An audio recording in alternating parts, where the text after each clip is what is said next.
কষ্টের পরেই সুখ। সুখ এটা দুঃখের পরেই থাকে। আল্লাহ সেটআপটা এভাবেই করেছেন। দুঃখ, কষ্ট, বিপদ আর পরীক্ষায় মুমিন ভয় পায় না, কারণ মুমিনের হারাবার কিছু নাই, ঠিক কিনা? আমাদের জীবনে যদি বিপদ নেমে আসে আমরা কি চিন্তিত হই? কথা বলেন। আমরা তখন সবর করি, কি করি? আর সবরের সওয়াব আছে না নাই? কারণ মুমিন জানে রাত যত গভীর হয় অন্ধকার তমানিসা ভেদ করে সুবহে সাদিক হয়। মুমিন জানে গর্ভবতী নারীর পেটের যন্ত্রণা যত বাড়তে থাকে নতুন মেহমান আগমনের সময় ঘনাতে থাকে, ঠিক কিনা? মুমিন জানে মুমিনের উপর বিপদ কষ্ট যত বাড়তে থাকে সুখের সময় ঘনাতে থাকে, কাছে আসতে থাকে। চিল্লায় বলেন ঠিক কিনা? এজন্য আল্লাহ বললেন ফাইন্না মাআল উসরি ইউসরান, ইন্না মাআল উসরি ইউসরা। ও নবী, চিন্তা করবেন না, পেরেশান হবেন না।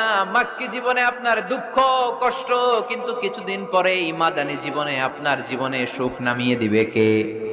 আপনার জীবনে আনন্দের বন্যা বইয়ে দিবে কে? মোটিভেশনাল সূরা, পেইন রিলিভিং সূরা। আপনি বিপদে পড়লেই এই আয়াত নিয়ে চিন্তা করবেন যে বিপদের পরেই আনন্দ আছে, কষ্টের পরেই দুঃখ আছে। সমস্যা যেমনি আছে সমস্যার সমাধানও। কথা বলেন, সমস্যা যদি থাকে ওইটার সমাধান আছে না নাই? Allah never creates a lock without its key. Allah এমন কোন তালা বানায় নাই যেই তালার জন্য চাবি বানায় নাই, ঠিক কিনা? তালা যদি বানায় ওই তালার কি আছে? সমস্যা যদি থাকে ওইটার কি আছে? এজন্য কষ্টের পরে আনন্দ, দুঃখের পরে সুখ চিন্তা করার সুযোগ নাই।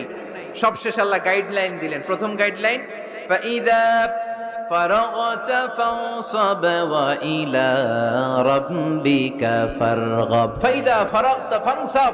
হে নবী, যখন আপনি দাওয়াতি কাজ করে করে রাষ্ট্রীয় কাজ করে করে একটু ফুরসাত পাবেন, অবসর পাবেন, ফানসাব ফিল ইবাদা, আপনি একটু ইবাদতে মশগুল হয়ে যান, আপনি একটু দোয়ায় মশগুল হয়ে যান। ওয়া ইলা রাব্বিকা ফারগাব, আর আপনার রবের দিকে মনোনিবেশ করুন। ব্যথা যদি পান, কষ্ট যদি পান আমারে বলেন, অন্যরে বলেন না। কিন্তু আমরা ব্যথা পাইলে শেয়ার করি কোথায়? সবার আগে কি বুকে? ফেসবুক। কষ্ট পেয়েছি, দুঃখ পেয়েছি, কোথায় শেয়ার করি? কেউ যদি আমারে কষ্ট দেয় আমি বদলা নিতে চাই, ঠিক কিনা? কিন্তু ইসলাম বলে বদলা না নিয়ে বদলে দাও। কি করবেন? বদলা নিও না, বদলে দাও। আল্লাহর কাছে বল, বন্ধুর কাছে বলার আগে, স্ত্রীর কাছে বলার আগে, ফেসবুকে শেয়ার করার আগে কষ্টের কথা শেয়ার করব কার কাছে? বিশ্বনবী সাল্লাল্লাহু আলাইহি ওয়াসাল্লাম আমাদেরকে এটাই শিখিয়েছেন। এই শিক্ষার মধ্য দিয়ে গোটা বিশ্বকে তিনি চেঞ্জ করে দিয়েছেন। তার নাম আওয়াজ করে বলতে হবে, তার নাম মুহাম্মদ সাল্লাল্লাহু আলাইহি ওয়াসাল্লাম। এই সূরা থেকে আমাদের জন্য শিক্ষা হচ্ছে আমরা বিপদে আপদে সব সময় ভরসা রাখবো একজনের উপর, তিনি কে? আর মনে রাখতে হবে the grief isn't permanent, the struggle isn't permanent. এই পৃথিবীর কোনো দুঃখ কষ্ট আর সমস্যা এটা পার্মানেন্ট নয়। সমস্যার পরে সমাধান আছে, দুঃখের পরে আনন্দ আছে। এই বিপদ পরীক্ষাগুলো আল্লাহ তাআলা আমাদেরকে দেন আমাদের কোমরকে সোজা করার জন্য, আমাদের পায়ের নিচের মাটিকে শক্ত করার জন্য।